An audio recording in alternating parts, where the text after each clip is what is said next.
الحمد للہ وکفی وسلام علی عبادہ الذین اصطفی اما بعد۔ دنیا میں جو چیزیں موجود ہیں ان کو مشائخ موجودات کہتے ہیں۔ موجودات سے مراد وہ چیزیں جن کو اللہ نے وجود بخشا اور وہ دنیا میں موجود ہیں۔ تو موجودات کو دیکھ کر انسان کو اللہ کے اسماء یاد آتے ہیں کہ اللہ تعالی خالق حقیقی ہے، مالک ہے، رازق ہے۔ تو اللہ کے اسماء کی طرف متوجہ ہوتا ہے بندہ۔ اس دنیا میں جو کچھ ہے یہ اللہ تعالیٰ کے اسم ظاہر کا کمال ہے۔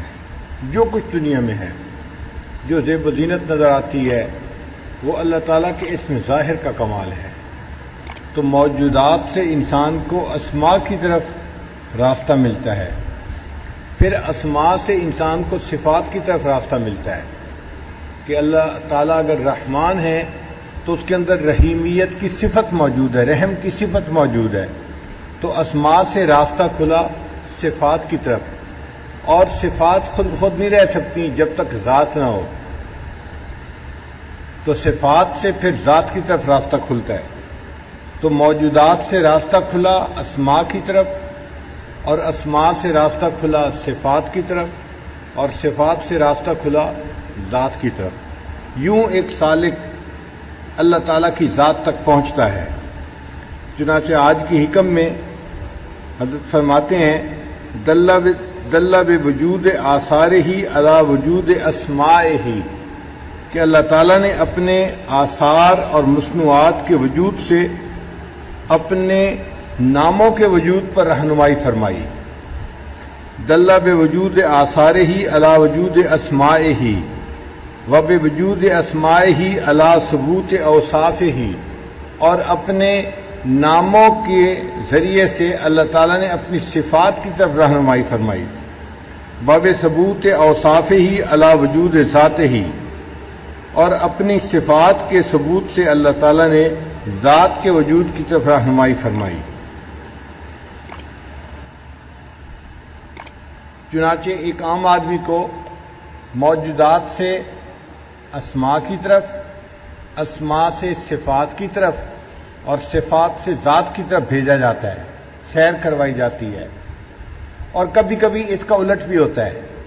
اللہ تعالیٰ کسی بندے کو پسند فرماتے ہیں تو اس کو اپنی ذات کی طرف پہلے متوجہ کرتے ہیں، پھر وہ بندہ ذات سے ان کی صفات کو پہچانتا ہے، اور ان کی صفات سے ان کے اسماء کو پہچانتا ہے، اور اسماء سے پھر موجودات کی طرف آتا ہے۔ یعنی کبھی آپ یوں سمجھیں کہ موجودات سے ذات کی طرف راستہ جاتا ہے، اور کبھی ذات سے موجودات کی طرف راستہ آتا ہے۔ یہ دو راستے ہیں۔ پہلا راستہ جو ہے کہ انسان مصنوعات سے موجودات سے ذات کی طرف سفر کرے، اس کو سلوک کہتے ہیں، اور اس پہ چلنے والے بندے کو سالک کہتے ہیں، چلنے والا خود۔ اور جس بندے کو اللہ تعالیٰ اپنے لیے پسند کریں اور اپنی ذات کی طرف اس کو رہنمائی کر دیں، جوڑ لیں، اس بندے کو مجذوب کہتے ہیں۔ مجذوب سے مراد یہ نہیں کہ کوئی بندہ جس نے کپڑے اتارے ہوئے ہیں اور وہ چلتا پھر رہا ہے۔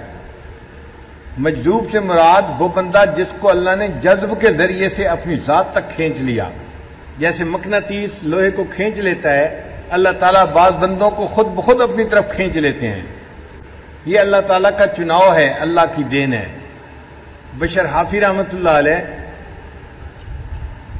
ابتدائی زندگی میں شراب پیتے تھے۔ ایک مرتبہ شراب کے نشے میں جا رہے تھے، انہوں نے ایک کاغذ پڑا ہوا دیکھا جس کے اوپر اللہ کا نام لکھا ہوا تھا۔ انہیں یہ دیکھ کر بڑی حیرت ہوئی کہ میرے اللہ کا نام اس پر لکھا ہوا ہے اور یہ زمین پر پڑا ہے۔ انہوں نے اس کاغذ کو اٹھا لیا اور اٹھا کے اوپر دیوار میں کوئی سوراخ تھا اس کے اوپر رکھ دیا۔ اللہ تعالیٰ نے وقت کے ایک ولی کی طرف جو ہے الہام فرمایا کہ جا کر بشر حافی کو کہہ دو تم نے میرے نام کو زمین سے اٹھا کر سر کی بلندی تک اونچا کیا، میں تمہارے نام کو فرش سے اٹھا کر عرش تک پہنچا دوں گا۔ جب اس ولی نے یہ پیغام دیا تو بشر حافی کی حالت عجیب ہو گئی۔ انہوں نے سچی توبہ کر لی، پھر نیکی کی طرف آ گئے اور پھر بڑے اولیاء میں ان کا شمار ہوا۔ تو ایک شرابی کو اپنا ولی بنا لینا یہ اللہ تعالیٰ کی طرف سے جذب کا معاملہ ہے. اس کو کھینچ لیا اپنی طرف، جیسے ویکیوم کھینچ لیتے ہیں نا کسی چیز کو، ایسے ہی اللہ تعالیٰ بعض اوقات بندے کو اپنی طرف کھینچ لیتے ہیں، حالانکہ وہ بندہ غفلت کی زندگی گزار رہا ہوتا ہے. یہ اللہ تعالیٰ کا چناؤ ہے، نظر انتخاب ہے، جس کے اوپر پڑ جائے یہ اس کی خوش نصیبی ہے. تو بعض بندوں کو محنت سے راستہ بنانا پڑتا ہے اور پھر وہ ذات تک پہنچتے ہیں، یہ سالک کہلاتے ہیں.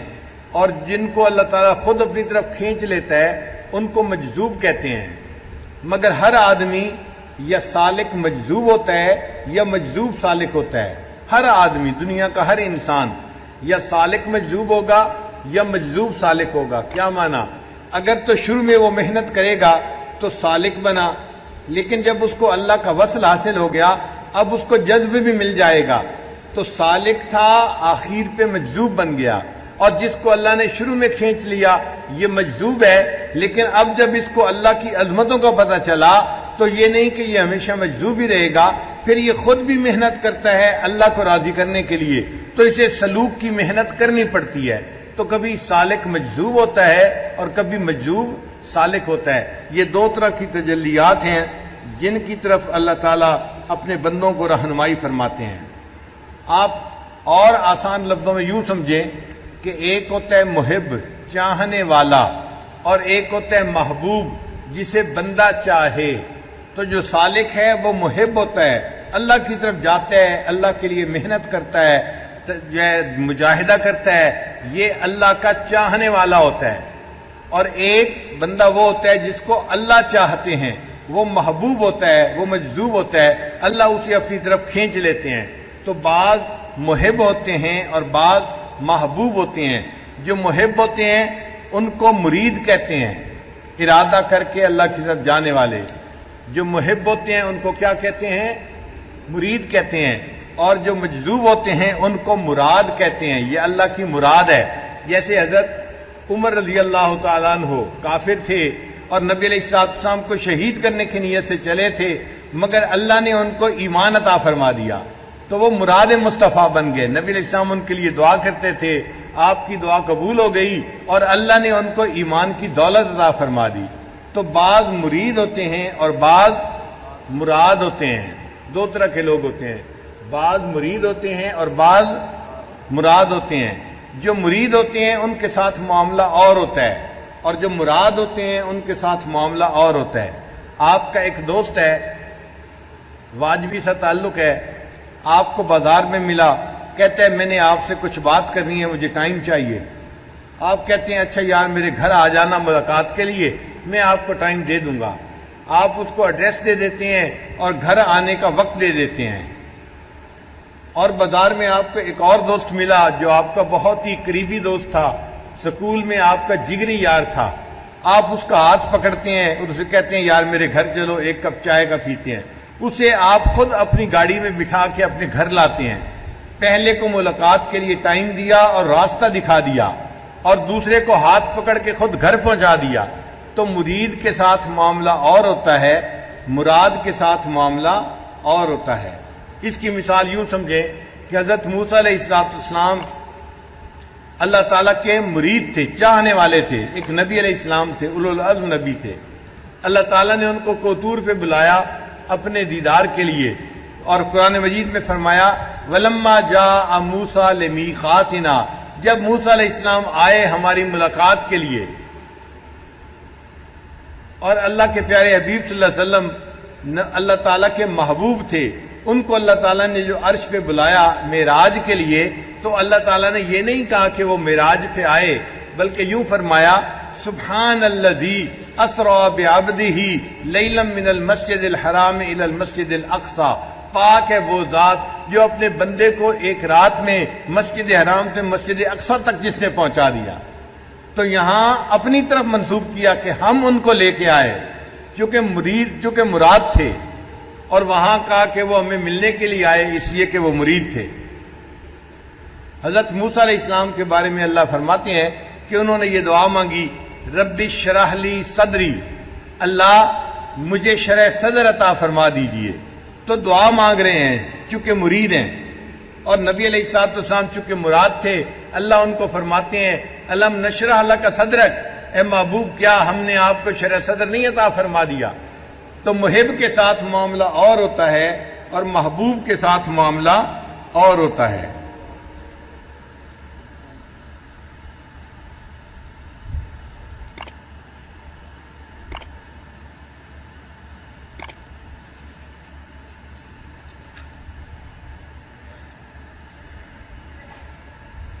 حضرت ابوبکر صدیق لانو کو ہجرت کے موقع پہ نبی علیہ الصلوۃ والسلام نے خود گھر آ کے جگایا اور ان کو اپنے ساتھ لے کر سفر پہ تشریف لے گئے۔ یہ معاملہ کچھ اور ہے۔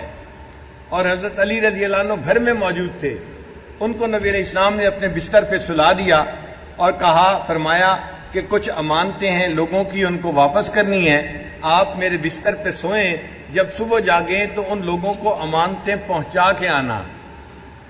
اب ایک بندہ گھر میں موجود ہے، اس کے ذمہ وہیں کا کام لگا دیا، اور ایک بندہ اپنے گھر میں موجود ہے، اس کو جا کے جگایا اور اپنے ساتھ لے کے سفر پہ روانہ ہو گئے۔ تو معاملہ دونوں طرف ڈیفرنٹ ہے نا۔ سیدنا علی رضی اللہ عنہ کا بڑا درجہ ہے کہ نبی علیہ السلام کے بستر پر لیٹے، لیکن اللہ تعالیٰ نے حضرت علی رضی اللہ عنہ کو چنا، اے میرے پیارے علی رضی اللہ تعالیٰ عنہ، آپ لوگوں کی امانتیں لوگوں تک پہنچا کے آئیے۔ اور اللہ تعالیٰ نے حضرت ابوبکر صدیق لانو کو چنا، اے میرے ابوبکر صدیق، آپ میری امانت کو مکہ سے مدینہ پہنچا دیجئے۔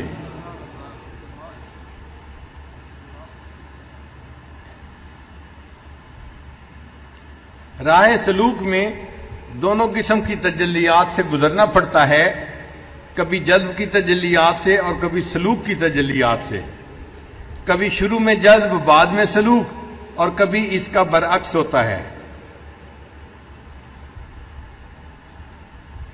عام طور پر سالکین پہلے سالکین ہوتے ہیں، بعد میں ان کو محبت ملتی ہے، جذب ملتا ہے، چونکہ اللہ رب العزت محبوب حقیقی ہیں، حسن حقیقی کے حامل ہیں، اور جو حسین ہوتے ہیں ان کو ناز ہوتا ہے اپنے حسن پہ، تو اللہ تعالیٰ بھی ناز دکھاتے ہیں بندوں کو، کہتے ہیں کہ اچھا تم محنت کرو اور میری ذات تک پہنچ جاؤ، میرے گھر کے راستے میں کوئی کہکشاں نہیں ہے، میرے گھر کے راستے میں کوئی کہکشاں نہیں ہے، انہیں پتھروں پہ چل کے اگر آ سکو تو آؤ۔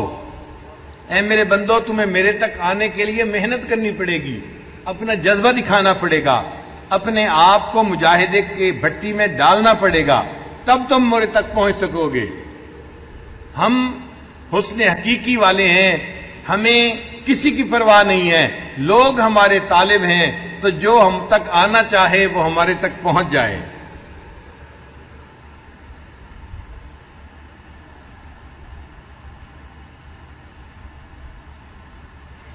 چنانچہ حضرت ابوبکر صدیق لانو نے ایمان لانے سے پہلے ایک خواب دیکھا تھا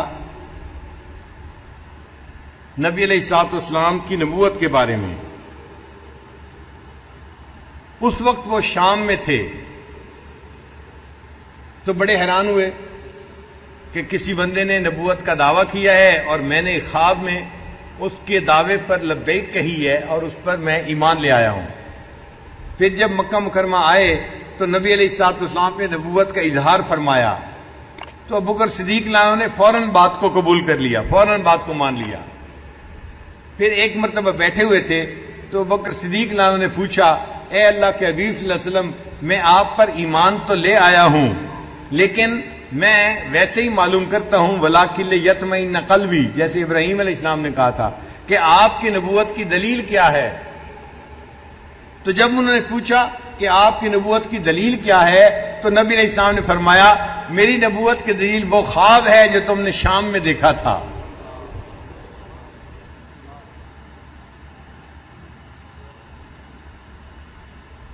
تو ابوبکر صدیق لانو نے نبی علیہ الصلوۃ والسلام سے اٹھ کے معانقہ کیا اور آپ صلی اللہ علیہ وسلم کے ماتھے کے اوپر بوسہ دیا۔ اللہ نے ان کو پہلے ہی کھینچ لیا تھا۔ اسی طرح حضرت عمر فاروق لانو کا معاملہ ہوا، آئے کس نیت کے تھے اور اللہ تعالیٰ نے ان کو ایمان کی دولت عطا فرما دی، خود مسلمان بن گئے، نبی علیہ السلام کے غلاموں میں شامل ہو گئے۔ حضرت ابراہیم ادھم رحمت اللہ علیہ وقت کے بادشاہ تھے،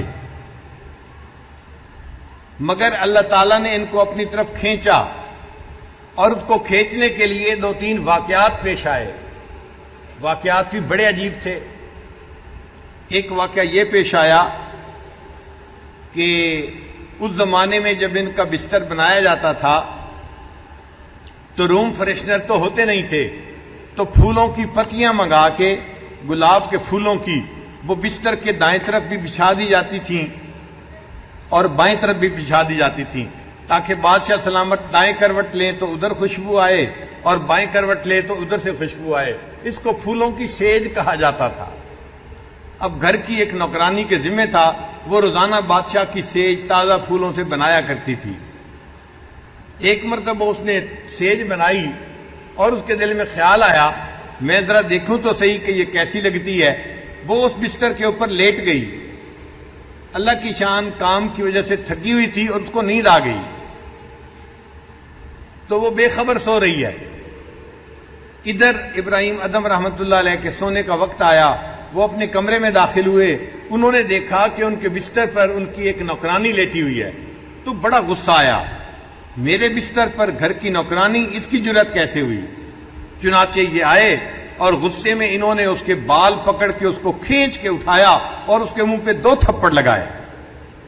جب 2 تھپڑ اس کو لگے تو وہ لڑکی پہلے تو روئی، آنکھوں سے آنسو آ گئے، اور پھر تھوڑی دیر میں چپ بھی ہو گئی۔ تو ابراہیم ادھم کو عجیب محسوس ہوا کہ میں نے اس کے تھپڑ تو ٹھیک لگائے ہیں، کافی زیادہ رونا چاہیے تھا، یہ تھوڑا روئی ہے اور فوراً چپ ہو گئی ہے۔ تو ابراہیم ادھم نے اس سے پوچھا، تو روئی کیوں؟ اس نے کہا، جی آپ نے مجھے مارا تھا، مجھے تکلیف ہوئی، میں اس لیے روئی تھی۔ پھر چپ کیوں ہو گئی؟ اس نے کہا، مجھے ایک خیال آ گیا تھا۔ پوچھا، کیا خیال آیا تھا؟ کہنے لگی، مجھے یہ خیال آیا، میں اس بستر کے اوپر اتنی تھوڑی دیر کے لیے سوئی ہوں اور مجھے اتنی سزا ملی ہے، آپ روزانہ گھنٹوں اس پر سوتے ہیں، پتہ نہیں آپ کو اللہ کی طرف سے کتنی سزا ملے گی۔ اب وہ لڑکی یہ بات کر کے کمرے سے تو چلی گئی، لیکن ابراہیم ادھم کی نیند اڑ گئی۔ بستر پہ لیٹے یہی خیال کرتے رہے، میں اللہ کی اتنی نعمتوں میں پل رہا ہوں، وقت کا بادشاہ ہوں، میں قیامت کے دن اس کا حساب کیسے دے سکوں گا؟ اب جو طبیعت تھی وہ دنیا سے اچاٹ ہونے لگی اور اللہ کی طرف جو ہے جستجو بڑھنے لگ گئی۔ اتنے میں ایک اور واقعہ پیش آ گیا۔ وہ کیا تھا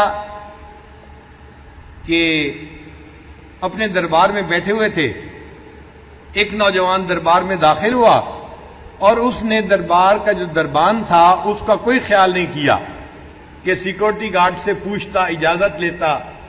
وہ آیا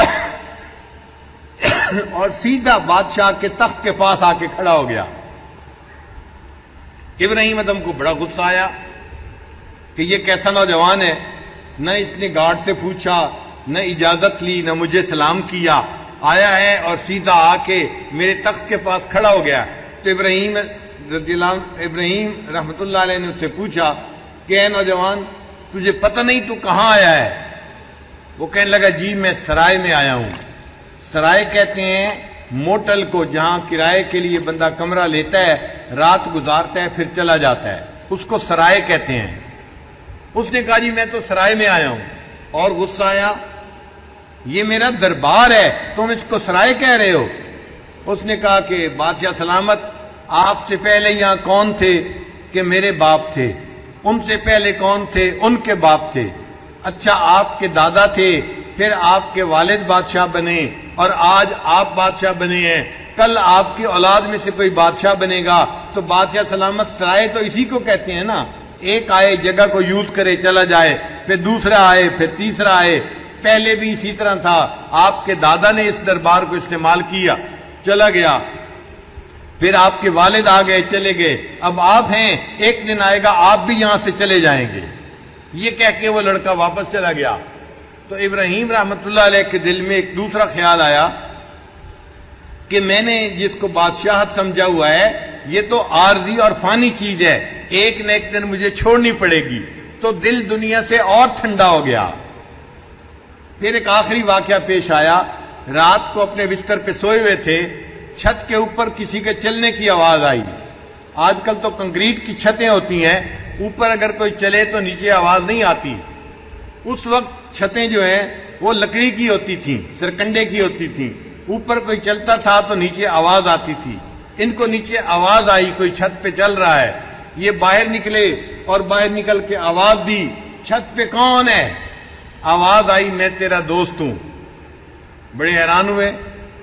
پھر انہوں نے پوچھا تو میرا دوست ہے تو رات کے وقت بادشاہ کی محل پہ کیا کر رہا ہے؟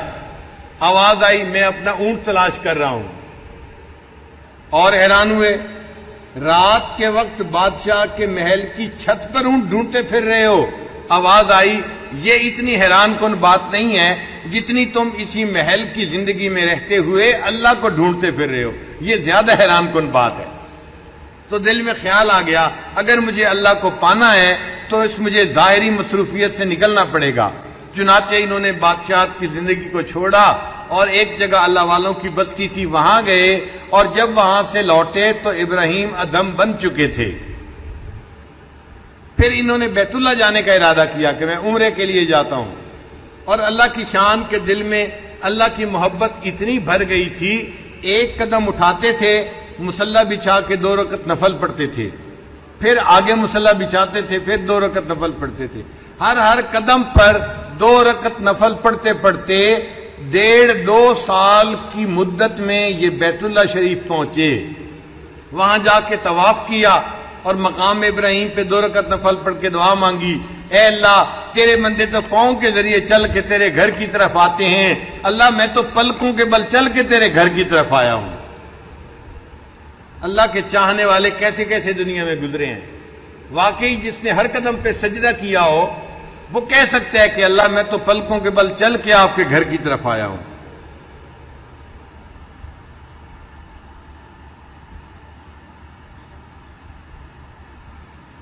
عبداللہ ابن مبارک رحمۃ اللہ علیہ ایک امیر باپ کے بیٹے تھے. ابتدائی جوانی کی زندگی غفلت کی تھی.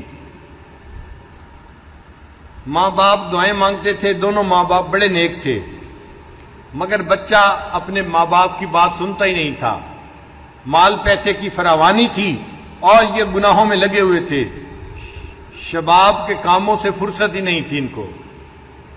مگر ماں باپ کی دعائیں بھی رائگاں نہیں جاتی. اگر ماں باپ نیک ہوں اور دعائیں مانگتے رہیں اللہ تعالیٰ اس کے اثرات ان کو آنکھوں سے دکھا دیتے ہیں. چنانچہ اللہ تعالیٰ نے عبداللہ ابن مبارک کی زندگی کو بدل دیا اور یہ نیک بن گئے. پھر انہوں نے علم حاصل کیا. اپنی زندگی میں انہوں نے 4000 اساتذہ سے علم حاصل کیا, 4000 استادوں سے علم پڑھا. ہم اگر اپنی زندگی میں ڈھونڈے نا تو مشکل سے 100 استادوں سے ہم نے علم حاصل کیا ہوگا, مشکل سے. یہ بھی بڑی کھلی تعداد بتا رہا ہوں, ورنہ اس سے بھی کم تعداد ہوگی.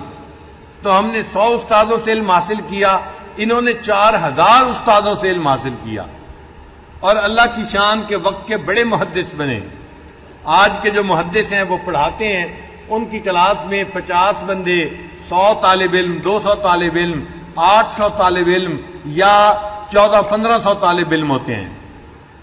ایک ہم نے بنگلہ دیش میں دیکھا تھا مدرسہ, ہٹھ ہزاری کا مدرسہ, اس میں دور حدیث میں 4000 طلباء تھے. یعنی جتنا بڑا مجمع یہ بیٹھا ہوا ہے اتنے طلباء وہاں دور حدیث پڑھا کرتے تھے. ہمارے ہاں بھی دارالعلوم حقانیہ میں شاید 4500 طلباء دور حدیث میں ہوتے ہیں. دارالعلوم دیوبند میں بھی 4500 طلباء دور حدیث میں ہوتے ہیں. تو 4000 طلباء آج ایک محدث کے سامنے بیٹھ کر حدیث پڑھتے ہیں. لیکن عبداللہ ابن مبارک رحمۃ اللہ علیہ ایسے محدث تھے, ان کے مجمع میں 40,000 طلباء حدیث پڑھا کرتے تھے. ایک وقت میں 40,000 طلباء ان سے حدیث پڑھا کرتے تھے. اللہ نے ان کو ایسی قبولیت عطا فرمائی تھی.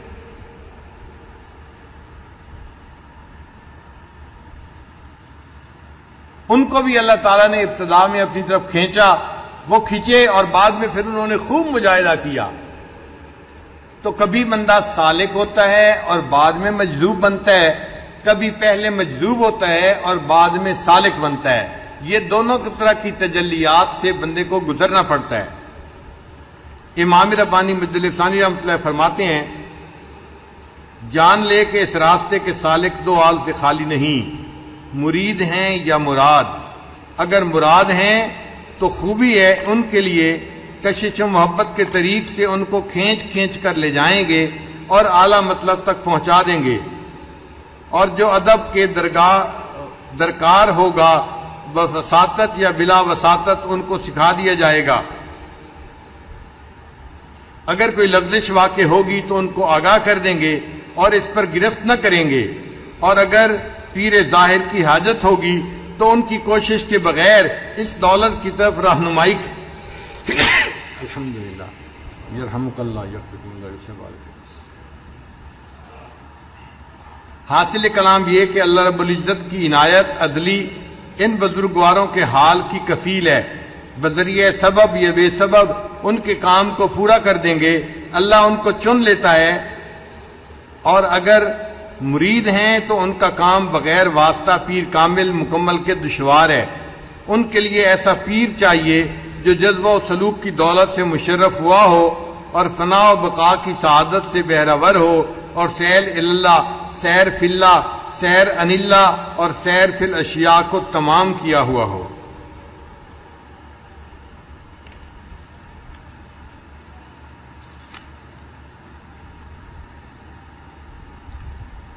فرماتے ہیں کہ وہ جذبہ جو سلوک سے پہلے ہے وہ اصلی مقصود نہیں ہے، بلکہ منازل سلوک کو آسانی سے قطع کرنے کا وسیلہ ہے، اور وہ جذبہ جو سلوک کے بعد حاصل ہوتا ہے وہ اصلی مقصود ہے۔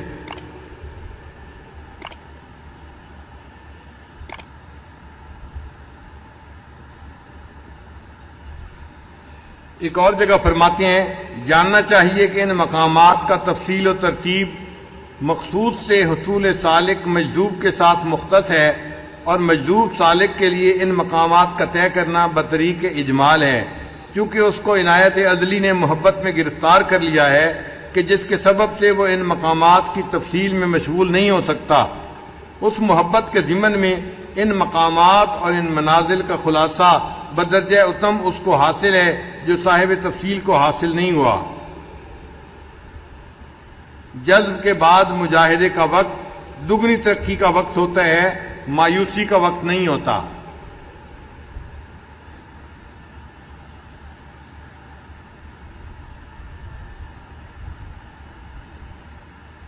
اللہ تعالیٰ کی عادت مبارکہ ہے کہ وہ ہر بندے کو آزماتے ہیں، کیونکہ یہ دنیا آزمائش کی جگہ ہے، امتحان کی جگہ ہے۔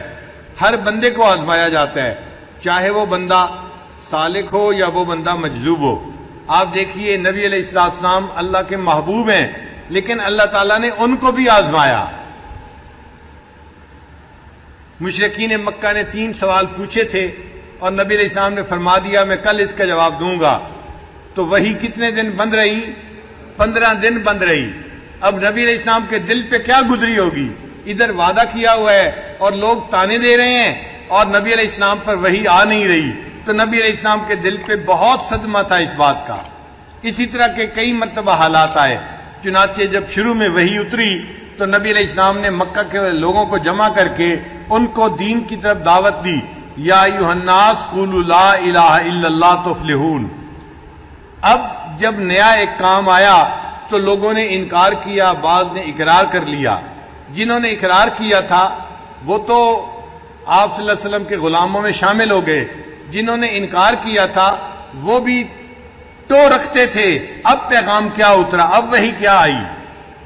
چنانچہ جب وہ پوچھتے تو پہلی وحی کے بعد دوبارہ وحی نہیں اتری، بہت عرصہ گزر گیا، نبی علیہ السلام خود بھی انتظار میں رہتے اور اللہ تعالیٰ کی طرف سے وحی کا سلسلہ شروع نہیں ہوا تھا۔ اب یہ ایک ایسا زمانہ تھا جو نبی علیہ السلام کے دل پہ بہت زیادہ غم تھا، حتیٰ کہ مشرکین نے تانے دینے شروع کر دیے کہ محمد صلی اللہ علیہ وسلم تمہیں تمہارے خدا نے چھوڑ دیا۔ اب جب لوگ تانے بھی دینے لگ جائیں تو صدمہ اور زیادہ ہو جاتا ہے۔ نبی علیہ السلام بڑے مغموم تھے، آپ تشریف لے جا رہے تھے، آپ کے چچا ابو لہب جو تھا اس کی بیوی نے دیکھا، اس نے بھی تانا دیا، کہنے لگی محمد میں نے سنا ہے کہ تمہیں تمہارے شیطان نے چھوڑ دیا۔ اب نبی علیہ السلام کے دل پہ اور صدمہ گزرا، چوٹ لگی، اور آپ صلی اللہ علیہ وسلم کی آنکھوں سے آنسو آ گئے، اور آپ صلی اللہ علیہ وسلم اللہ کی طرف متوجہ ہوئے، اے اللہ، وحی کا سلسلہ تو آپ نے شروع کیا تھا، آپ ہی نے محبت کا قدم آگے بڑھایا تھا، اب جب میرے دل میں محبت پوری آ گئی، اب آپ نے وحی کا سلسلہ ہی بند کر دیا، کیوں آنکھ ملائی تھی، کیوں آگ لگائی تھی، کیوں آنکھ ملائی تھی، کیوں آگ لگائی تھی، اب رخ کو چھپا بیٹھے کر کے مجھے دیوانہ بنا کے اب اپنے رخ کو چھپا کے بیٹھ گئے۔ تو نبی علیہ السلام بڑے جو ہے غم کی کیفیت میں تھے۔ اللہ رب العزت نے جبریل علیہ السلام کو بھیجا اور وحی اتار دی، وَالضُّحَىٰ وَاللَّيْلِ إِذَا سَجَىٰ مَا وَدَّعَكَ رَبُّكَ وَمَا قَلَىٰ وَلَلْآخِرَةُ خَيْرٌ لَكَ مِنَ الْأُولَىٰ۔ اے چمکتے چہرے والے محبوب اور سیاہ رات کی طرح کالے بالوں والے محبوب، آپ جیسے محبوب کو کوئی چھوڑ سکتا ہے؟ ہرگز نہیں۔ مَا وَدَّعَكَ رَبُّكَ وَمَا قَلَىٰ، تیرے رب نے تجھے چھوڑا ہے نہ تجھ سے دور ہوا ہے، بلکہ تیرا آنے والا وقت تیرے گزرے ہوئے وقت سے ہمیشہ بہتر ہوگا۔ ہماری یہ محبت وقت کے ساتھ ساتھ بڑھتی رہے گی، کم نہیں ہوگی۔ اللہ نے اپنے حبیب صلی اللہ علیہ وسلم کو تسلیاں دیں اور تب نبی علیہ السلام کے دل کو سکون آیا۔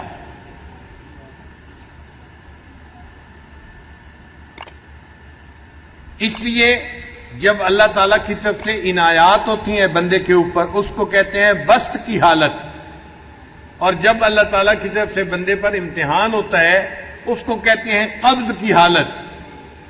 اللہ تعالیٰ کے دو نام ہیں، ایک نام ہے باسط، کھول دینے والے، اور ایک نام ہے قابض، بند کر دینے والے۔ تو دونوں طرف کی کیفیتیں ہوتی ہیں۔ واللہ یقبض ویبسط والیہ ترجعون، اللہ تعالیٰ ہی بسط کی کیفیت دیتا ہے اور اللہ ہی قبض کی کیفیت عطا فرماتا ہے۔ سالک کی بسط میں بھی ترقی ہوتی ہے اور قبض کی حالت میں سالک کی ترقی بسط سے زیادہ ہوا کرتی ہے، کیونکہ اس وقت اس کا دل مغموم ہوتا ہے، صدمے میں ہوتا ہے، اس کو اس وقت پریشانی ہوتی ہے۔ جب وہ پریشانی پہ صبر کرتا ہے، اللہ تعالیٰ روحانی ترقی اور زیادہ عطا فرما دیتے ہیں۔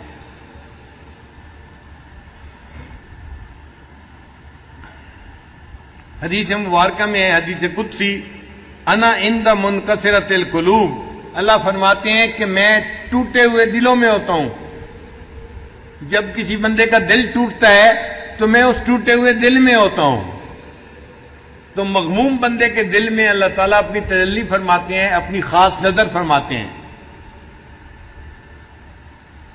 ایک بزرگ تھے، ان کی عمر تقریباً کوئی 75-80 سال تھی، ان کی بیوی ان سے کوئی 2-4 سال چھوٹی ہوگی، دونوں نیک تھے، خاوند بہت نیک تھے، اللہ کے ولی تھے، اور بیوی بھی بہت نیک تھی۔ ایک دن بیوی نے کہا کہ میرے زندگی کی بڑی حسرت ہے کہ مجھے خواب میں نبی علیہ الصلوۃ والسلام کا دیدار نصیب ہو، اور اس کے لیے میں نے دعائیں بھی بہت مانگی ہیں اور میں نے وظیفے بھی بڑے کیے ہیں، مختلف درود شریف پڑھے ہیں، سورۃ الکوثر پڑھی ہے، لیکن مجھے آج تک دیدار نہیں ہوا۔ تو میں آپ کے پاس آئی ہوں، آپ مجھے کوئی عمل بتا دیں تو میں وہ عمل بھی کر لیتی ہوں تاکہ مجھے اللہ تعالیٰ کا دیدار نصیب ہو جائے۔ وہ خاوند تھے، کہنے لگے اچھا جو میں کہوں گا وہ کرو گی؟ اس نے کہا بالکل جو آپ کہیں گے میں وہی کروں گی۔ کہنے لگے پھر کل جمعہ ہے، تم غسل کرنا اور دلہن والا لباس پہننا، اور خوب اچھی طرح میک اپ کر کے تیار ہو کے زیور پہن کے بیٹھنا، جب میں جمعہ پڑھ کے آؤں تو تمہیں دلہن کی طرح پاؤں۔ وہ سادہ عورت تھی، سمجھی کہ بہت اچھا، چنانچہ اگلے دن خاوند جمعہ پڑھنے گئے، اس نے پیچھے غسل کیا، اب 75 سال کی بڑھیا ہے، اور اس نے پرانے جو کپڑے پڑے ہوئے تھے نا دلہن والی گوٹے کناری والے کپڑے وہ پہن لیے اور زیورات پہن لیے، اور خوب جو ہے منہ میں دانت نہیں، پیٹ میں آنت نہیں، اور دلہن بن کے بیٹھ گئی۔ اب ان بزرگوں نے جمعے کی نماز ادا کی، اور جمعے کی نماز ادا کرنے کے بعد اس بیوی کا بھائی پڑوس میں رہتا تھا، اس کے گھر چلے گئے اور اس کے بھائی کو جا کر کہا ذرا آپ میرے گھر آ کے اپنی بہن کا حال دیکھیں، میری عمر دیکھ لیں اور اپنی بہن کا طریقہ کار دیکھ لیں۔ اب بھائی جب آیا، اس نے دیکھا کہ بہن جس کے منہ میں دانت نہیں اور بوڑھی ہو گئی ہے اور وہ دلہن بن کے بیٹھی ہوئی ہے۔ تو بھائی کو تو بڑا غصہ آیا. اس نے کہا تم بڑھیا ہو گئی ہو اور تمہارے یہ لچھن ہیں اور تمہاری یہ عادتیں ہیں, تمہیں شرم نہیں آتی. اس نے خوب ڈانٹا. اب جب بلا وجہ ان کو بھائی سے ڈانٹ پڑی تو ان کو بڑا صدمہ ہوا. بھائی تو چلا گیا اور یہ عورت روتے روتے بالآخر وہیں پہ سو گئی. اللہ کی شان, جب سو گئی اس کو خواب میں نبی علیہ السلام کی زیارت نصیب ہو گئی. اب جب اٹھی تو یہ غمزدہ بھی تھی اور خوش بھی تھی. غمزدہ اس وجہ سے تھی کہ میرے خامن نے میرے ساتھ کیا کیا, خود ہی مجھے کہا کہ دلہن بنو اور میرے بھائی کو شکایت لگا کے مجھے ڈانٹ پڑوا دی, مجھے بے عزت کر دیا. اور خوشی اس بات کی تھی کہ مجھے نبی علیہ السلام کا دیدار نصیب ہو گیا. چنانچہ انہوں نے پھر اپنے خامن سے بات کی اور انہوں نے کہا کہ جو آپ نے مجھے عمل بتایا تھا وہ عمل میں نے کیا, مگر مجھے سمجھ نہیں آتی کہ آپ نے میرے بھائی کو شکایت کیوں لگائی. آپ ہی نے تو کہا تھا دلہن بن کے بیٹھنا, کوئی میں اپنی مرضی سے تو نہیں بنی تھی, پھر آپ نے بھائی کو شکایت کیوں لگائی. انہوں نے کہا اللہ کی بندی, تم ایک نیک عورت ہو اور بڑے وظیفے کرتی رہی ہو ساری زندگی کہ تمہیں نبی علیہ السلام کا دیدار نصیب ہو جائے. دیدار نصیب نہیں ہوا. جب آپ نے مجھ سے پوچھا تو میں سمجھ گیا کہ میں نے تمہیں زندگی میں بڑا خوش رکھا ہوا ہے, کبھی تکلیف نہیں آنے دی, تمہارا دل کبھی نہیں ٹوٹا.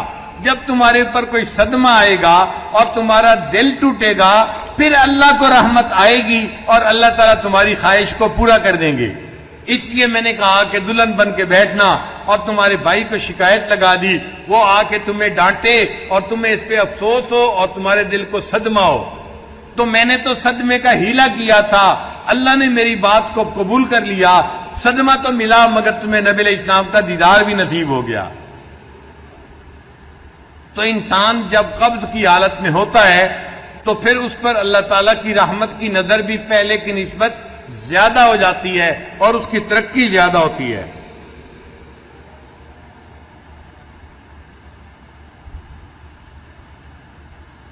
ماں اگر کبھی غصے میں اپنے بچے کو تھپڑ لگا دے تو تھوڑی دیر کے بعد اگر کھانے کی کوئی چیز تقسیم کرے بچوں میں تو جس بچے کے تھپڑ لگایا ہو اس کو زیادہ چیز دے دیتی ہے اس کا دل رکھنے کے لیے. اسی طرح جب اللہ تعالیٰ اپنے کسی بندے کو قبض کی حالت میں آزماتے ہیں اس کے بعد پھر اس پر رحمت کی بارشیں فرما دیتے ہیں. اس لیے ہمارے بزرگوں نے کہا سکھ دکھاں تو دیواں وار, دکھاں آن ملائم یار. میں ان سکھوں کو دکھوں کے اوپر قربان کر دوں کہ دکھوں نے تو مجھے میرے یار سے ملا دیا. دکھ آتا ہے بندے کو یار سے واصل کر جاتا ہے.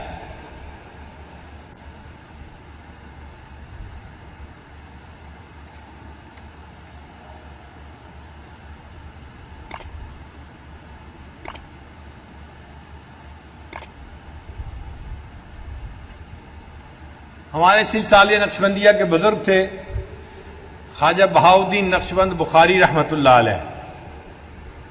ان کے اوپر ایک مرتبہ قبض کی کیفیت طاری ہو گئی. بڑا ذکر کیا, بڑی تلاوت کی, بڑے نوافل پڑھے, مگر کیفیت ٹھیک نہیں ہوتی تھی. اتنا عرصہ گزر گیا کہ دل کے اندر عجیب کیفیت آئی کہ شاید اللہ تعالیٰ نے میرے لیے اس راستے کو بند ہی کر دیا ہے. تو دل میں خیال آیا کہ اگر راستہ نہیں میرے لیے یہ کھلنا تو پھر میں کیوں یہاں مصلے کے اوپر بیٹھا اپنا وقت لگا رہا ہوں. میں جاؤں اور جا کے کوئی کام کاروبار کرتا ہوں اور رزق حلال کما کے اپنی بیوی بچوں کو دیتا ہوں. چنانچہ یہ مصلے سے اٹھے اور بازار جانے لگے کہ میں بازار جا کے کوئی کام کرتا ہوں. اللہ تعالیٰ بندے کو آزماتے تو ہیں مگر بندے کو اپنے سے جدا نہیں ہونے دیتے, کٹنے نہیں دیتے. جا رہے تھے ایک مسجد میں فارسی کا شعر لکھا ہوا تھا. اس پہ نظر پڑی تو فارسی کا شعر یہ تھا, اے دوست بیا کہ ماں ترائیم, اے دوست تو میری طرف آ جا کہ میں تیرا ہوں. بیگانہ مشو کے آشنائیم, مجھ سے بیگانہ نہ بن کہ میں تو تیرا آشنا ہوں. بس شعر پڑھا اور دل پر ایک چوٹ پڑی کہ اللہ تعالیٰ سے میں بیگانہ نہیں ہوں, اللہ تعالیٰ آشنا مجھے اپنا بنا رہے ہیں. پھر مسجد میں آ گئے اور وہاں آ کے مراقبے میں بیٹھے اور اللہ نے ان کی کیفیتیں پھر ساری دوبارہ واپس لوٹا دی. پھر ان کو نسبت عالیہ نقشبندیہ نصیب ہوئی. جو ایک نعمت تھی جو اللہ نے ان کو عطا فرمائی۔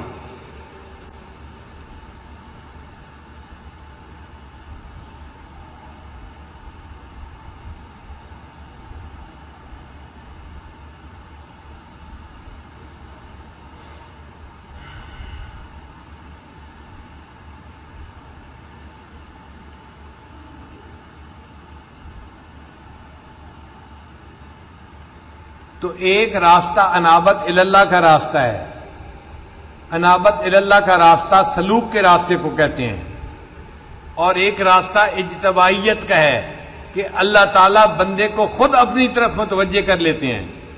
انبیاء کرام جو سلوک طے کرتے ہیں وہ اجتبا کے راستے سے، کہ اللہ ان کو سارا سلوک خود طے کروا دیتا ہے، اللہ تعالیٰ ان کو روحانیت کی آخری بلندی تک خود پہنچا دیتا ہے، ان کو کوئی محنت نہیں کرنی پڑتی، وہ انبیاء ہوتے ہیں، وہ معصوم ہوتے ہیں، ان کو اللہ تعالیٰ اجتبا ہونے کے راستے سے اپنے تک پہنچاتے ہیں۔ اور جو امتی ہوتے ہیں ان کے لیے انابت کا راستہ ہے، وہ محنتیں کرتے ہیں، ٹھوکریں کھاتے ہیں، انبیاء کرام کی اتباع کرتے ہیں، پھر اتباع کی برکت سے اللہ ان کو بھی منزل عطا فرما دیتے ہیں۔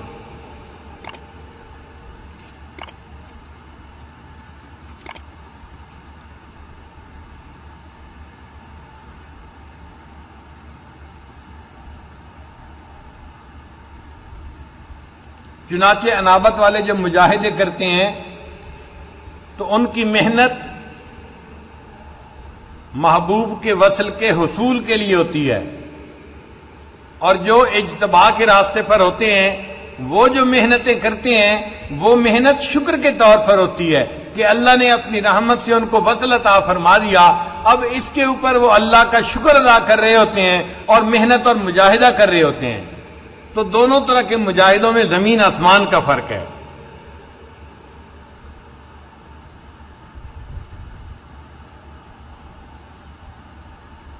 راہ انابت راہ رفتن ہے، یعنی انابت کی راہ کے اوپر چلنا پڑتا ہے، چل کے جانا پڑتا ہے۔ راہ انابت راہ رفتن ہے، اور راہ اجتبا راہ بردن ہے، کہ اجتبا کے راستے پہ بندہ جاتا نہیں، بندے کو اللہ تعالیٰ خود لے جاتے ہیں اپنی طرف۔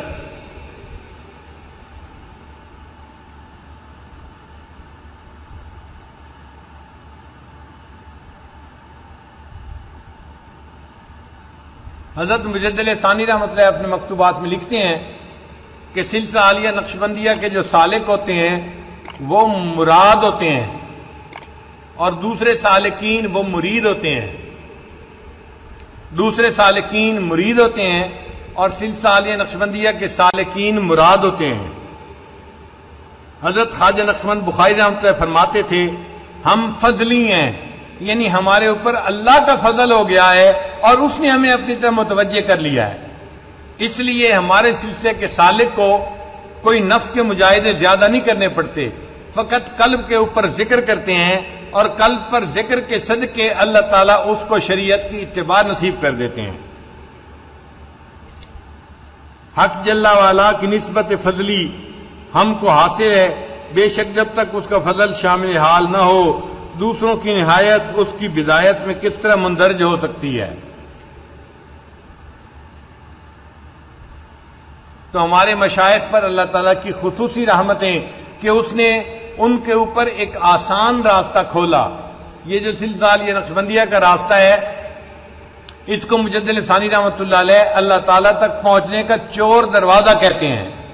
وہ فرماتے ہیں کہ یہ اللہ تعالیٰ تک پہنچنے کا چور دروازہ ہے، چھوٹا راستہ ہے۔ چنانچہ اس سلوک میں سالک کو بہت زیادہ محنت نہیں کرنی پڑتی، مگر جتنی بھی وہ محنت کرتا ہے اللہ اس کو قبول کر کے اس بندے کو اس کی نعمت جو ہے منزل کی عطا فرما دیتے ہیں۔ یہ اعتکاف کے جو 10 دن ہیں ہمارے لیے غنیمت ہیں، ان 10 دنوں میں ہم خوب ذکر کریں، مراقبہ کریں اور اللہ تعالیٰ سے دعائیں مانگیں تاکہ اللہ تعالیٰ ہمیں بھی اپنے وصل والی نعمت عطا فرما دے، اور ان 10 دنوں کے اندر اندر اللہ تعالیٰ ہمیں منزل تک پہنچا دے، ہمارے اس کام کو ادھورا نہ رہنے دے، اللہ تعالیٰ ہماری محنت کو قبول فرما لے۔ آپ دیکھیے، آپ 20 تاریخ کو آئے تھے اعتکاف کے لیے اور آج 26 کی رات ہو گئی، تو آدھے سے زیادہ دن تو گزر چکے عشرے کے. کل 27 کی رات ہے جو آنے والی ہوگی، اور 28 اور 29، اور 29 کے بعد تو اللہ کو معلوم ہے کہ مہینہ 29 کون ہے یا 30 کون ہے، ہم نہیں جانتے، اللہ جانتا ہے. تو باقی 2-3 راتیں رہ گئیں. اس لیے عزیز جماعت کے دوستو، ہمیں چاہیے کہ ہم 2-3 دنوں میں اپنا پورا زور لگا لیں، پوری ہمت لگا لیں، اور اللہ تعالیٰ کو خوب منائیں، اور اللہ تعالیٰ کے سامنے تلاوت کر کے، نماز پڑھ کے، ذکر مراقبہ کر کے، تسبیحات پڑھ کے اللہ تعالیٰ سے خوب مانگیں، تاکہ اللہ تعالیٰ ہم پر رحمت کی نظر فرما دے. ہمارے سلوک کا طے ہونا اللہ تعالیٰ کی رحمت کی ایک نظر پر منحصر ہے. یہ خزاں کی فصل کیا ہے؟ فقط ان کی چشم پوشی. یہ خزاں کی فصل کیا ہے؟ فقط ان کی چشم پوشی. وہ اگر نگاہ کر دے تو ابھی بہار آئے. اللہ کی رحمت کی نظر ہوگی، ابھی بہار آ جائے گی، اور ہمیں اللہ تعالیٰ کا وصل نصیب ہو جائے گا. تھوڑی دیر کے لیے مراقبہ کر لیجئے.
لا الہ الا اللہ محمد رسول اللہ. دعا فرما لیجیے. سبحان ربی الاعلی الوہاب. اللہم صلی علی سیدنا محمد وعلی آل سیدنا محمد وبارک وسلم. ربنا آتنا فی الدنیا حسنة وفی الآخرة حسنة وقنا عذاب النار. ربنا لا تزغ قلوبنا بعد اذ هدیتنا وهب لنا من لدنک رحمة انک انت الوہاب. اے اللہ ہم سب عاجز و مسکین بندے آپ کے دربار میں حاضر ہیں. اے اللہ ہماری حاضری کو قبول فرما. اے اللہ ہماری خطاؤں سے درگزر فرما. اے اللہ ہمارے عیبوں کی پردہ پوشی فرما. اے اللہ اپنے عشق کی آتش ہمارے سینوں میں پیدا فرما. ہمارے انگ انگ روئیں روئیں سے اپنے ذکر کو جاری فرما. ہڈی ہڈی بوٹی بوٹی میں اپنی یاد کو پیدا فرما. اے اللہ ہمیں اپنے ذکر والی زندگی نصیب فرما. اے اللہ حیا سے جھکی ہوئی نگاہیں نصیب فرما. اے اللہ شکر کرنے والی زبان نصیب فرما. اے اللہ ذکر کرنے والا دل نصیب فرما. اے اللہ ہم آپ کی طرف آنا چاہتے ہیں، شیطان بدبخت پیچھے لگا ہے، اللہ نفس امارہ بن چکا ہے. اے اللہ ہمیں اپنی طرف بلا لیجئے، مولا اپنا بنا لیجئے. اللہ ہم آپ کا بننا چاہتے ہیں، تبھی تو ہم ادھر ادھر جاتے ہیں جہاں پتہ چلتا ہے کہ آپ کے اولیاء کی محفل ہے. اللہ دوڑے بھاگے چلے جاتے ہیں کہ شاید یہاں پر ہمیں آپ کی محبت نصیب ہو جائے. مولا اس لیے اعتکاف میں بیٹھے ہیں کہ اس اعتکاف کی برکت سے آپ ہمیں اپنی محبت عطا فرما دیں گے. اللہ ہماری ان دعاؤں کو قبول فرما لیجئے. اللہ اپنی محبت عطا فرما دیجئے. اللہ ہم جانتے ہیں آپ کی محبت کے بغیر کوئی زندگی نہیں، زندگی کا کوئی لطف اور مزہ نہیں. اللہ ہمیں اپنی محبت عطا فرما دیجئے. اللہ آپ تو اپنے بندوں کو بن مانگے عطا کر دیتے ہیں. اللہ ہم تو آپ سے مانگ رہے ہیں، اللہ ہمیں بھی عطا فرما دیجئے. اللہ ہمیں آپ کے محبوب نے آپ کا در دکھلایا، یہ بھی بتلا دیا اس در کے سوا کوئی دوسرا در نہیں. تمہاری جوتی کا تسمہ بھی ٹوٹ جائے تم نے اسی در سے مانگنا ہے. اللہ ہم نے تو چھوٹی سی چھوٹی چیز بھی آپ ہی سے مانگنی ہے. آپ ہی ہمارے پروردگار ہیں، اللہ آپ نے ہمیں دینا ہے، اللہ عطا فرما دیجئے، مولا عطا کر دیجئے، اے اللہ ہمیں خالی ہاتھ نہ لوٹائیے، اللہ تیری ایک نگاہ کی بات ہے، میری زندگی کا سوال ہے، اللہ آپ ایک نگاہ کرم فرمائیں گے، اللہ ہماری زندگیاں بدل جائیں گی، اے اللہ آپ ہی نے فرمایا کہ میں نہ زمینوں میں سماتا ہوں نہ آسمانوں میں سماتا ہوں، میں مومن بندے کے دلوں میں سما جاتا ہوں، اللہ ہم اپنے دلوں کو آپ کے سامنے پیش کرتے ہیں، اللہ ہمارے دلوں میں آ جائیے، مولا سما جائیے، اللہ ہمارے دلوں میں چھا جائیے، اللہ اپنا عشق ہمارے دل میں ڈال دیجئے، اللہ محبت دنیا نکال دیجئے، اللہ کب تک غیر کی محبت کے ساتھ گھومتے رہیں گے، اللہ کب تک دنیا کی محبت لیے پھریں گے، اللہ آپ تو اپنا عشق عطا فرما دیجئے، اللہ آپ نے موسیٰ علیہ السلام کو کوہ طور پر بلایا، وہاں پر ان کے سامنے تجلی ڈالی، اللہ ہم بھی یہی چاہتے ہیں، ہمارے دلوں پر اپنی رحمت کی تجلی ڈال دیجئے، میرے شوق کی یہی لاج رکھ، وہ جو دور ہے بہت دور ہے، اللہ یہیں پر تجلی عطا فرما دیجئے، اللہ کرم فرما دیجئے، اللہ ہماری زندگی میں کب وہ دن آئیں گے، کب وہ راتیں آئیں گی جب ہم بھی یہ کہہ سکیں گے، تاروں سے پوچھ لو میری رودات زندگی، راتوں کو جاگتا ہوں تمہارے خیال میں، اللہ کب آپ کی یاد والی راتیں نصیب ہوں گی، اللہ کب وہ وقت آئے گا ہم بھی کہہ سکیں گے اللہ دن اچھا نہیں لگتا مگر تیری یاد کے ساتھ، رات اچھی نہیں لگتی مگر تجھ سے راز و نیاز کے ساتھ، اللہ اب تو ہمیں ایسے دن عطا فرما دیجئے، اللہ ایسی راتیں عطا فرما دیجئے، اللہ اس وقت تو دنیا کے بادشاہوں نے بھی اپنے دروازوں کو بند کر لیا، اللہ آپ کا دروازہ اب بھی کھلا ہے، اللہ عطا فرما دیجئے، مولا کرم فرما دیجئے، اے دعا فریاد کر عرش بری کو تھام کے، اے خدا رخ پھیر دے اب گردش ایام کے، خلق کے راندے ہوئے دنیا کے ٹھکرائے ہوئے آئے ہیں تیرے در پر ہاتھ پھیلائے ہوئے، حق پرستوں کی اگر کی تو نے دل جوئی نہیں، تانا دیں گے بدھ کے مسلم کا خدا کوئی نہیں، خوار ہے بدکار ہے ڈوبے ہوئے ذلت میں ہے، جو بھی ہے آقا تیرے محبوب کی امت سے ہیں، اللہ جیسے بھی ہیں اللہ آپ کے محبوب کی امت سے ہیں، اللہ ہمارے گناہوں کو نہ دیکھیے، اللہ اپنے محبوب کا واسطہ آپ کو دیتے ہیں، اللہ آپ ان کے رات کے آخری پہر کے آنسوؤں کا دیکھ لیجئے، اللہ ان کی دعاؤں کو لاج رکھ لیجئے، اللہ ہمیں معاف کر دیجئے، مولا معاف کر دیجئے، اللہ معاف کر دیجئے، اللہ آپ معاف کر دیجئے، اللہ ہماری مغفرت فرما دیجئے، اللہ اگر آپ نے یہ فیصلہ کر لیا ہے کہ آپ نے ہماری مغفرت نہیں کرنی، اللہ پھر بھی مغفرت کر دیجئے، اللہ پھر بھی معاف کر دیجئے، اللہ پھر بھی معاف کر دیجئے، اللہ ہمارے دلوں کو بدل دیجئے، اللہ ہم جانتے ہیں رمضان المبارک کے چند دن باقی رہ گئے، اللہ ہم نہیں چاہتے یہاں پہ رمضان المبارک ختم ہو اور وہاں پر ہم واپس گناہوں کی دنیا میں چلے جائیں، اللہ اب یہاں پر آئے آپ کی محبت لینے کے لیے آئے ہیں، اللہ اس محبت پر استقامت عطا فرما دیجئے،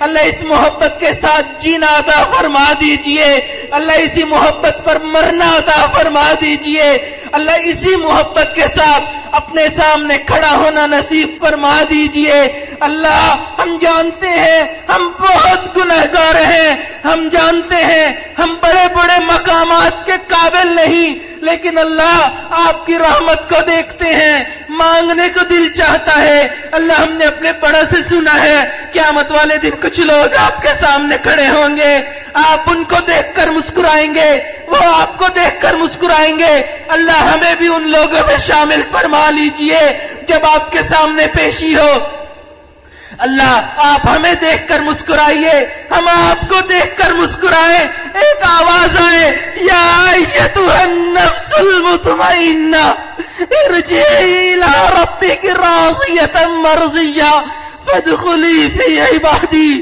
وادخلی جنتی۔ اے اللہ ہمیں ہماری جنت عطا فرما دیجئے، اللہ بنا حساب کتاب کے عطا فرما دیجئے۔ اللہ آپ نے ہی تو قرآن پاک میں فرمایا جس کا حساب کتاب لینا شروع کر دیا وہ ہلاکت میں پڑ جائے گا۔ اللہ ہم تو گھر میں دیکھتے ہیں والد اگر ہمارے سے کسی بارے میں پوچھ لے اللہ ہمیں ہاتھ پاؤں پڑ جاتے ہیں، اللہ حساب کتاب دینا مشکل ہوتا ہے، اللہ آپ کو حساب دینا تو بہت ہی مشکل ہوگا۔ اللہ بنا حساب کتاب عطا فرما دیجئے۔ اللہ مجمع میں جس کسی کے اٹھے ہاتھ آپ کو پسند ہیں اللہ آپ کو ان ہاتھوں کا واسطہ، اللہ آپ کو اس آنسوؤں کا واسطہ جو آج ندامت کی وجہ سے نکل پڑے، اللہ ہمیں اپنا خوف ایسا عطا فرما جو ہمیں گناہوں سے روک دے، ہمیں اپنی ایسی محبت عطا فرما جو نیکی کرنے پر مجبور کر دے۔ مولا ہم واپس گناہوں کی طرف نہیں جانا چاہتے، مولا ہم جانتے ہیں ہمارا نفس ہمیں کھینچ کھینچ کر لے کر جائے گا، شیطان رسیوں میں جکڑ کر لے جائے گا، مولا ہمیں اپنی طرف بلا لیجئے۔ اللہ آپ نے فرمایا ان عبادی لیس لک علیہم سلطان، شیطان جو میرے بندے ہیں تیرا ان پر داؤ نہیں چلے گا۔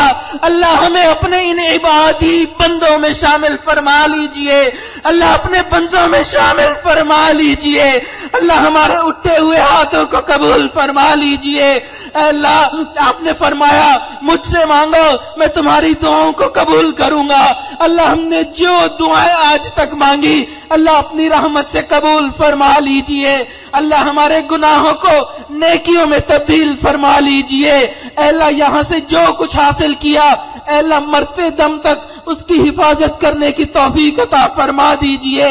اے اللہ حاضرین محفل کی دلی تمناؤں کو قبول فرما، اے اللہ جو جسمانی بیمار ہیں ان کی بیماریوں کو ختم فرما، اے اللہ ہم روحانی بیمار ہیں اے اللہ ہمارے اندر سے تکبر کو ختم فرما، غصے کو ختم فرما، کینے کو ختم فرما، حسد کو ختم فرما، اے اللہ بری خواہشات کو ختم فرما، اے اللہ ہمیں شریعت کی لگام پہنا دیجئے، اے اللہ اٹھنے سے پہلے ہماری مغفرت کا فیصلہ فرما دیجئے اور ہماری ان دعاؤں کو اپنی رحمت سے قبول فرما لیجئے۔ اے اللہ ہمارے حضرت کی زندگی میں برکت عطا فرما، اے اللہ ان قدم قدم اپنی مدد شامل حال فرما، اے اللہ حاسدین کے حسد سے محفوظ فرما، اے اللہ برا چاہنے والوں کی برائی سے محفوظ فرما، اللہ دشمنوں کی دشمنی سے محفوظ فرما۔